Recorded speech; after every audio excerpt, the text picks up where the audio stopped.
Praise the lord. ప్రభువైన యేసుక్రీస్తు నామములో ఈ ఉదయకాలము మీ అందరికీ కూడా శుభములు తెలియజేస్తూ ఉన్నాను. కీర్తన గ్రంథము 45వ కీర్తన 10వ వచనం నుండి 15వ వచనం వరకు ఆ మాటలు గమనిస్తే కుమారి అని అక్కడ ఒక స్త్రీ పిలువబడుతుంది. ఈ పిలువబడిన స్త్రీ ఒక సమూహానికి లేదా ఒక సముదాయానికి సంకేతంగా ఉన్నది. కుమారి అనగా దేవుణ్ణి ఎదుర్కోవడానికి ఆశపడే దేవుని యొక్క సంఘానికి పోలికగా ఉన్నది. ఈ కీర్తన వ్రాసినది కోరహు కుమారులు. అంటే ఆ కాలంలో కోరహ అనే ఆయన ఉండేవాడు, ఇంకా వాళ్ళ స్నేహితులు కూడా ఉండేవాళ్ళు. వాళ్ళందరూ కలిసి మోషే మీద ఒక టైంలో తిరుగుబాటు చేశారు. మనకు ఆ భాగము సంఖ్యాకాండము 16వ అధ్యాయంలో కనబడుద్ది.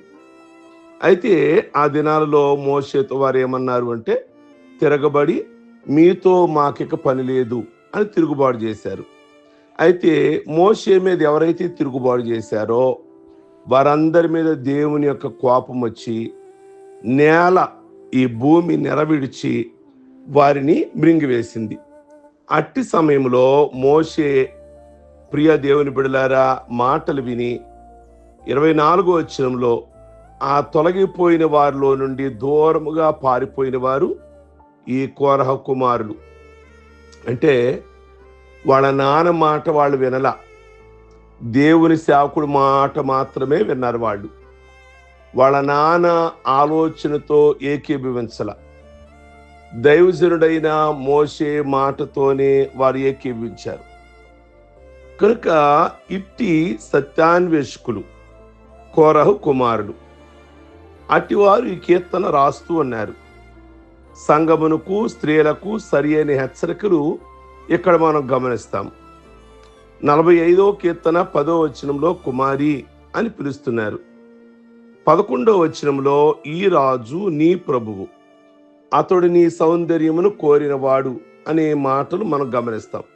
దేవుడు మన సౌందర్యమును కోరేవాడు. ఆ దేవుడు మన ఆత్మీయ సౌందర్యాన్ని కోరుకుంటున్నాడు.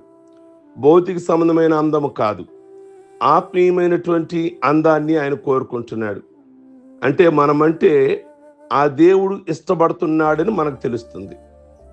ఆ దేవుడే మనల్ని కావాలని కోరుకుంటున్నాడు. ఆ దేవుడే మనల్ని కావాలని కోరుకుంటుండగా మరి మనం ఎలాగుంటున్నాం?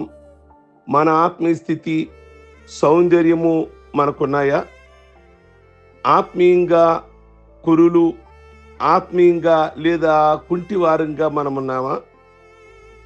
లోపభూయిష్టముగా ఉన్నామా? ప్రియ దేవుని బిడ్డలారా, ఆయన నీ అందాన్ని కోరుకుంటున్నారు కదా. ఈనాటి సంఘమును దాని ఆత్మీయతను చూడగా నిజంగా అంగవైకల్యముతో సంఘాలు కనబడుతున్నాయి, బలహీనతతో కనబడుతున్నాయి. స్త్రీల సమూహము, స్త్రీల సమాజాలు కూడా కలహాలతో పంతాలతో ఒకరంటే మరొకరికి గిట్టని అసూయ ఈనాటి సమూహంలో కనబడుతుంది. ఒకరంటే ఒకరికి గిట్టని స్వభావాలు, ఎక్కడ చూచిన తగులు గొడవలే కనబడుతున్నాయి స్త్రీల సమాజాలలో కూడా. స్త్రీల సమాజాలు పోటీలతో నిండి, ప్రియ దేవుని బిడ్డలారా, ఈ సంఘ కన్యక బాగుపడేది ఎలా మరి? కనుక ఈనాడు ప్రశ్న ఏమిటి? ఆయన నీ అందమును కోరుతున్నాడు. దేవుడు కోరుకునేది ఎట్లుండాలి? ఆమె ముఖము, శరీర అవయవాలు ఎంత సౌందర్యంగా, ఎంత యోగ్యంగా ఉండాలి? ఈనాటి స్త్రీ ఆత్మీయ సౌందర్యము పోగొట్టుకుంటున్నారు. శరీర కోరికలకు లోబడి, లోకాశలలో బడి హృదయాన్ని పాడు చేసుకుంటున్న వారి ముఖము వికారంగా ఉండలేదా? ఈ ప్రియుడు యేసయ్య నిన్ను కోరుకుంటున్నాడు. ప్రియమైనటువంటి దేవుని బిడ్డలారా, అతనికి నమస్కరించాలి అనే మాట అక్కడ ఉందో చూసారా? సంఘ స్త్రీలముగా దేవుడు కోరుకున్న వ్యక్తులుగా విధేయత కలిగిన వారుగా ఉండాలి. ప్రతిసారి ప్రార్థించినప్పుడల్లా విధేయత చూపే వారుగా మనం ఉండాలి. గర్వ హృదయాలని దేవుడు ఎప్పుడు కూడా ఇష్టపడడు. డబ్బును బట్టి కానీ, అందమును బట్టి కానీ, సంతానమును బట్టి కానీ, అందమైన భర్త ఉన్నాడని, అందమైన భార్య ఉన్నదని ఇలాంటివి పై కనరగాని లోలోపల వారి స్థితిని బట్టి గర్వించేవారు ఉంటారు. ప్రతిసారి ప్రియ దేవుని బిడ్డలారా, యేసుక్రీస్తుని ప్రభువుగా ఎంచుకొని నమస్కరించే మనస్సు మీకుండాలి. ఉదయము సాయంకాలము ప్రభువుకి నమస్కరించే స్వభావము అందరికీ అవసరము. పరిశుద్ధ గ్రంథాన్ని పఠనం ఎంతో క్రమముగా చేయాలి. మోకరించి ప్రార్థించే స్త్రీలుగా, దేవునికి మీ హృదయాన్ని ప్రకాశించేవారుగా, అందమైన వారుగా ఉండాలి. పరిశుద్ధ గ్రంథం చదువుతుండగా అదే దేవునికి ఇష్టమైన లక్ష్యమని గమనించాలి. కనుక అతనికి నమస్కరించాలి. రెండో మాట, ఆలకించుము. అదే కీర్తన 45వ కీర్తన 10వ వచనము. కుమారి ఆలకించుము అనుంది. చాలా మంది దేవుని దగ్గరికి వస్తారు, వాక్యం విన్నట్లుగా కనబడుతుంటారు, కానీ వారు విన్న మాటలకు విధేయత చూపరు. అనగా వారు మాట వినని వారే.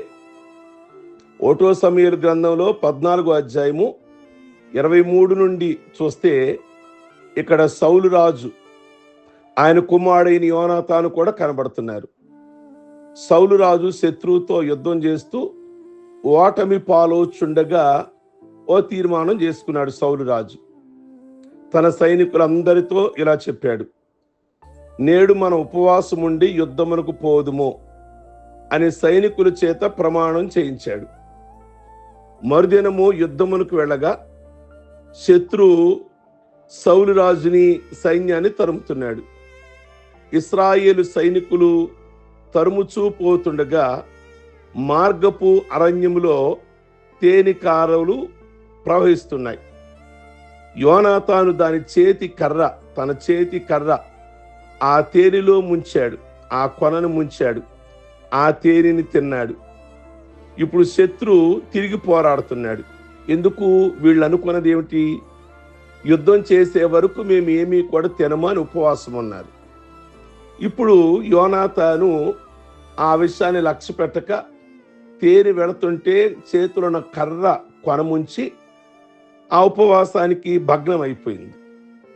ప్రియ దేవుని బిడ్డలారా, కనుక ఎందుకు శత్రువు ఎదురు తిరిగాడు మరల ఇశ్రాయేలీయుల మీద, సౌలు మీద? ఆ టైంలో సౌలు రాజు చీటీ వేశాడు. ఒక పక్షమేమో తన పక్షం, ఇంకా కొంతమంది ఏమో తన కుమారుడు పక్షం అనే 2 చీట్లు వేశాడు. ఎవరిది లోపము అన్నట్లుగా. అయితే ప్రియ దేవుని బిడ్డలారా, ఇక్కడ సౌలు పక్షాన ఈ మాటలు మనం గమనిస్తే సౌలు కారణం పరీక్షించుకొని తన కుమారుడిని అడుగుతాడు. యోనాతాను తాను తేనె కొంచెము తిన్న వాస్తవమని గమనించాడు. మొత్తానికి యోనాతాను టీములో పొరపాటు జరిగింది. ఎవరు చేసింది అంటే యోనాతానే. యోనాతానుని అడుగుతారు, ఎందుకు తిన్నావు నువ్వు తేనెని అంటే, వాళ్ళ నాన్న చెప్పినప్పుడు తను ఆ మాట శ్రద్ధగా వినలా, ఏదో ధ్యాసలో ఉన్నాడు. గమనించండి, ఆలకించుము అన్న మాట కోసం నేను ఈ సందర్భాన్ని జ్ఞాపకం చేస్తున్నాను. ఆయన మాట్లాడుతున్నప్పుడు సరిగ్గా వినలేదు. కనుక మాట వినని ఇశ్రాయేలు ప్రజలు, ప్రియ దేవుని బిడ్డలారా, అలాగైతే నీకు శిక్ష తప్పదు అన్నాడు. కనుక కుమారి ఆలకించుము, దేవుని మాటలు వినుము, అవి నీకు క్షేమం వచ్చును. ఆలోచించుము, బలుల కంటే ఆజ్ఞ గైకొనుడు కంటే పొట్టేళ్ల క్రొవ్వు అర్పించుడు కంటే మాట వినుట శ్రేష్టము. కనుక బలుల కంటే ఆజ్ఞ వినడం అనేది పొట్టేళ్ల క్రొవ్వు అర్పించుడు కంటే దేవుని మాట వినుట శ్రేష్టము. సమూయేలు సౌలుకి చెప్పిన మాట. కానుకలు కాదు, మొదట దేవునికి ఇవ్వటం కాదు. మనం మొదటగా దేవుని మాట వింటున్నామా? శ్రద్ధగా దేవుని మాట వింటున్నాం. దేవుని సేవకుడు మాట్లాడేటప్పుడు చాలా మంది పెడచెవిని పెట్టుకునేవారు ఉన్నారు సంఘాలలో. ప్రియ దేవుని బిడ్డలారా, వాక్యం వినేటప్పుడు ఫోన్ చూసుకునే వాళ్ళు ఉన్నారు. అది నిర్లక్ష్య స్వభావం. వాక్యం చెప్తుండగా చాలా మంది ఫోన్లోనే పాటలు వెతుక్కునేవారు ఉన్నారు. లేదా ఇంకా కొన్ని విధాలైనటువంటి ఆ బిజినెస్కి సంబంధించి, జాబుకు సంబంధించి మందిరానికి వచ్చి దేవుని మాటలు మాట్లాడుతుండగా ఆ చూసేవాళ్ళు కూడా లేకపోలేదు. నేను జ్ఞాపకం చేస్తున్నా, దేవుని యొక్క మాటలు వారానికి ఒకసారి 1 గంట. ఆ టైంలో ఎంత శ్రద్ధగా వినాలి. యోనాతాను అన్నీ విన్నాడు కానీ ఆ మాట వినలేకపోయాడు. ఎంత నష్టం కలిగింది పెడచెవిని పెట్టుట వల్ల. కనుక 3వ మాట అక్కడే, ఆలోచించుము కుమారి, ఆలోచించుము. సంఘము కన్యక తప్పక దేవుని మాటలు ఆలకించాలి, ఆలోచించాలి. ఏది మంచిదో ఏది చెడ్డదో ఆలోచించుకోవాలి. మనం ప్రతి విషయంలోనూ ఆలోచించాలి. ఇది చాలా ప్రాముఖ్యమైన విషయం. ప్రతి విషయమును ఆలోచించాలి. ఇది చాలా ప్రాముఖ్యమైన సంగతి. యెషయా గ్రంథంలో రాస్తాడు 1వ అధ్యాయము 13వ వచనంలో, ఎద్దుకు తన కామందు తెలుసు, తన యజమాని తెలుసు, ఇశ్రాయేలుకు తెలివి లేదు. దేవుని ప్రజలు యోచింపరు. దేవుని బిడలమైన మనము ఆలోచింప కలిగిన వారిగా ఉండాలి. ప్రియ దేవుని బిడలారా, కనుక ఒక మాట జ్ఞాపకం చేస్తా. యేసు క్రీస్తు అదే మరియకు ప్రదానం చేయబడిన యోసేపు ఉన్నాడు కదా, తనకు ప్రదానం చేయబడిన మరియ గర్భం ధరించిన సంగతి వినబడింది. ఇది తన కోరికల సౌదానికి పెద్ద దెబ్బ. మరి ఏం చెయ్యాలి, ఎలా ఆలోచించాలి ఈ విషయాన్ని? తొందరపడి ఆమెను విడనాడలేదు. యోసేపు ఆలోచించుకున్నాడు. యోసేపు ఆలోచించకపోతే అతడు మరియను విడనాడేవాడు. ఎప్పుడైతే విడనాడాడో మరియ జీవితం మీద పెద్ద మచ్చపడేది. ఎవరి వల్ల ఈవిడ గర్భవతి అయింది పెళ్లి కాకుండా? నిజంగా మా ఆయన మచ్చగా మిగిలిపోయేది. ఈరోజు మా ఆయన మచ్చగా పడలేదు అంటే ఆ రోజున యోసేపు ఆలోచించాడు. పరిశుద్ధాత్మ వలన ఆవిడ గర్భం ధరించింది. ఒక్క నిమిషం ఆలోచించాలి. ఆలోచించకుండా నేను ఆవిడని విడనాడేస్తే కనుక ఆవిడ ఎంత మూల్యం చెల్లించుకోవాలి? నేను జ్ఞాపకం చేస్తున్నా, ఏదైనా ఒక నిమిషం ఆలోచించండి. ఆలోచించకుండా నిర్ణయాలు తీసుకోమాకండి. కనుక కోపంగా ఉన్నప్పుడు అస్సలు నిర్ణయాలు తీసుకోకూడదు. ఆవేశంలో ఉన్నప్పుడు అస్సలు నిర్ణయాలు తీసుకోకూడదు. కనుక కాసేపు ఆలోచించండి ఒక విషయం మీద. ఇవాళ మనం కోపంతో ఉన్నప్పుడు నిర్ణయాలు తీసుకొని ఆలోచన చేస్తే తర్వాత ఎందుకు నేను ఇలా చేశానా, ఇంకా నువ్వు బాధపడినా, నువ్వు ప్రార్థన చేసుకున్నా ఇంకా సమాజానికి కుటుంబం అలరైపోద్ది కదా. కనుక ఒక్క నిమిషం ఆలోచించండి. ప్రియ దేవుని బిడ్డలారా, నిర్ణయాలు తీసుకునేటప్పుడు నేనంటున్నా యోసేపు భలే చక్కగా ఆలోచించాడు. కనుక ఆతురుతో పడి తీర్మానాలు చేయొద్దు. ప్రతి విషయాన్ని ఒక్క నిమిషం ఆలోచించండి. కోపంలో అసలు నిర్ణయాలు తీసుకోవద్దు. 4వ మాటగా చెవియొగ్గుము కుమారి, చెవియొగ్గుము. దేవుని మాటకు లోబడుము అన్న మాటను తెలుసుకోవాలి. మొదట ఆలకించి, ప్రియ దేవుని బిడ్డలారా, మంచి చెడులు ఏంటో ఆలోచించి, కనుక నీకు మిగిలింది చెవియొగ్గటమే, అనగా దేవుని మాటకు లోబడటమే మిగిలింది. లోబడటమే ఇంకా మనం చేయాల్సింది. కనుక మీరు వినుట మటుకు విందురు గాని గ్రహింపనే గ్రహింపరు అని బైబిల్ గ్రంథంలో యెషయా గ్రంథం 1వ అధ్యాయము 26, 27 వచనాలు. ప్రజలు కన్నులారా చూచి, చెవులారా విని, మనసారా గ్రహించి నా వైపు తిరిగి స్వస్థత పొందకున్నట్లు వారి హృదయము క్రొవ్వి ఉన్నది. వారి చెవులతో మందముగా విని కన్నులు మూసుకొని ఉన్నారు అనుంది. కనుక ప్రియ దేవుని బిడ్డలారా, మీ పరిస్థితి ఎలా ఉంది? దేవుని మాట మందంగా విని లొంగని స్థితిలో మీరుంటే ఒకసారి పరీక్షించుకోండి. నువ్వు దేవుని మాటకు లొంగని స్థితిలో ఉన్న ఎడల అపరాధివి అని తెలుసుకోవాలి. పశ్చాత్తాపడాలి. దేవుడు నిన్ను క్షమిస్తాడు. కనుక స్త్రీ మరువుము అంటున్నాడు. నువ్వు దేవుని ఎన్నికలో ఉన్నదానివి గనక, ఆయన దృష్టిలో ఉన్నదానివి గనక ఆయన నిన్ను, నీ సౌందర్యాన్ని కోరుకుంటున్నాడు. నీవు ఆయన కొరకే జీవించాలి. ఆయన దృష్టి నీ మీద ఉంచాలి. నీవు ఇంకా ఆ పూర్వస్థితిని మరవకపోతే నీ ప్రియుడు యేసయ్య నిర్లక్ష్య పెట్టేవి.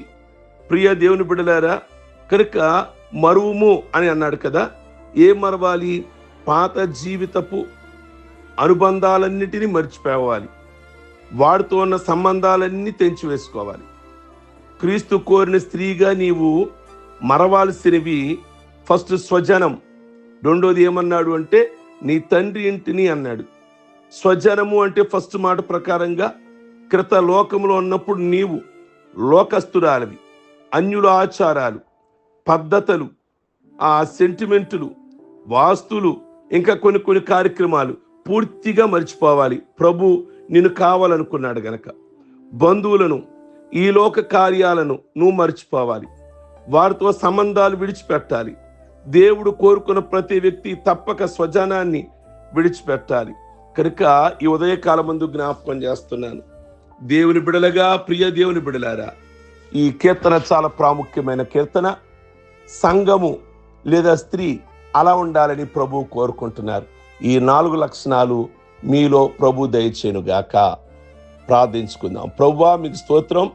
ఈ మాటలు ప్రంగా మీ బిడలకు దీవిన ఆశీర్వాదమును దయచేయమని ప్రార్థిస్తున్నాము. ప్రభువా, మీకు వందనాలు. ఆయనకు నమస్కరించాలని, ఆలకించాలని, ఆలోచించాలని, చెవియొగ్గాలని ఈ 4 మరొక్కసారి బిడలు శ్రద్ధగా విని వాటి పరంగా జీవించడానికి కృప దయచేసి పెళ్లి రోజులు, పుట్టినరోజులు, రక్షణ పొందిన రోజులు చేసుకుంటున్న బిడ్డలందరినీ దీవించి ఆయుష్ ఆరోగ్యాలతో నింపమని యేసు నామమున అడుగుచున్నాం తండ్రి. ఆమేన్. God bless you.